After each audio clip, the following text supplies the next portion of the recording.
I quite often get emails starting with, I'm a natural sinker. People feel like that they're just not born to swim because they naturally just sink. And my experience is most people, particularly most men, are natural sinkers, so to speak. But the problem with that is that isn't something that will stop you from being able to swim well, because there's things that we can do in the water to be able to adjust our body position and make sure that we float or that we can still have good body position. Now, sometimes people will go with the example of when they lie on their back, their legs just sink straight away. Most people, I'd say like 95% of people, that's the case. The way we sort of want to be able to judge it, or the way that we want to judge, how much of a sinker you are, is typically on your front. So we'd call it a hang float, where you have your hands out in front of you, your legs up behind you, and you kind of have to press down your chest and lean on that, lift your hands up a bit to try and change the balance of your body to see how much of a sinker you are. Now, me personally, I can't float with my hands out in front and having my head down and trying to keep my legs up. My legs sink. I can't do it. Yet it doesn't stop me from being able to swim well. Now, what that can mean is that even if you are naturally heavier through the legs, you may not have as much buoyancy as some other people, it's not going to stop you from swimming fast. So what we need to do in order to make sure that we have good body position is there's a number of things. One is, the first thing is, we've got our lungs here. They're obviously filled with air when we take a breath, and we can press that down a little bit in order to bring the back half of our body up. That's part of the buoyancy there. Now, if you exhale completely, then you're going to have empty lungs and you're not going to be able to float nearly as well. So the first thing that you need to know is that we've got a natural flotation device, which is our upper body. And we want to be able to find that point in our stroke or in the water where we know exactly sort of how much we need to lean on it, press it in the water in order to bring our back half up. That's the first thing. The second thing is obviously the head. If we're looking too far forwards, then sometimes it can cause the back half to sink. So what I like to think about when I'm got my head in the water is long neck. So we really want to extend through the back of the neck, tuck my chin back into the base of my spine in a way. And in this position, that's going to help you float a lot better than if we have our chin forwards, a big kink in the back of the neck, because that will sometimes create an arch through the lower back, but it will also cause you to probably have your head up too high. Now, as you know, if you've watched our videos, you don't need to look straight down. Head position doesn't necessarily correlate 100% to body position. So sometimes people will push their head too low. Keep the top part of your head out of the water and look slightly forwards. That's best for most people and a lot more comfortable. You can actually kind of see where you're going if you do that. But we need to keep the neck long instead of having a big kink through the back of the neck. So they're the first two things.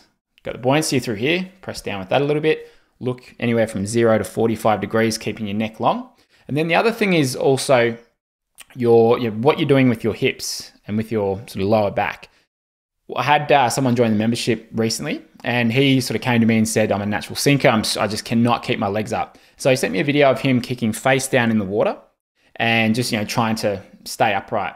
And what we saw is that he had this really big bend through his hips. So a lot of bend through his hips, and his quads, the top of his legs, were coming like well below the line of his body. So kind of just bending at the waist really, and bending in the knees a lot. So what we've been working on is getting him to keep the legs a bit straighter in the kick, but lift the legs up using his glute.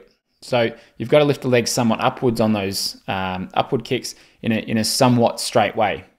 Because if you're just bending from the hips too much, then they're just going to drop behind you and there's nothing that you'll be able to do to really get the back half up. So it also comes down to sort of controlling your legs and your lower half of the body through your hips and through your glutes. So the way that we like to think of this is brace your core. Like if someone was going to punch you in the stomach, you'd brace your core. Brace your core very lightly, just a little bit, and then squeeze your butt cheeks together. That is going to help you keep your glutes a little bit engaged to help keep the legs up in the right way. So there's some things, there's some kind of levers that you can pull in order to get horizontal in the water. So a couple of things that I would recommend that I've suggested to people is these two drills. They're similar, but slight difference to them. The first one is body position kick. So what I'll get people to do is put a snorkel on, face down in the water, both hands out in front, and I want you to kick just face down and try and get your back, your shoulders, your lower back, and your hips as high out of the water as you possibly can. Now you'll find that your legs will be a little bit below you as you do it, like they'll be under the water a bit, but we're just trying to get that our torso and our hips as high out of the water as we possibly can there, just to get a sense of what it's like to be really high in the water. The next drill that we can do is just a basic front kick drill with the hands out in front again, but this time we're just looking to get the back of our head, our hips, and our heels right near the surface as we're kicking. And we're not necessarily looking to kick super hard, but what we want to do is see how much pressure we need to apply through our chest, where our head needs to be, how we need to feel through our core and through our hips in order to get head, hips, heels all at the surface there. It's a great way to practice it. Now, when you get that right and you sort of figure that out, it's not necessarily going to translate straight away to perfect body position. Swimming is obviously, freestyle is a different thing, but it's going to start to get you on track there and start to get you to be able to figure out exactly how you need to feel through your body, through your posture, in order to be able to do it. So wearing a snorkel for that, and then sometimes for your swimming, can be a great way to start to get a sense of it. So if you find that you're a natural sinker, that is the best way to really just kind of figure that stuff out. Very soon we're going to be recording a beginner freestyle program leading up to your first 400 meters continuous. So if you are new to the sport or you're struggling to swim more than 50 or 100 meters continuously, then this will be a really perfect course for you to help you build up from basically 0 to 400 meters. So we haven't developed it yet. We're just waiting for some pool time to hire a pool to be able to film it.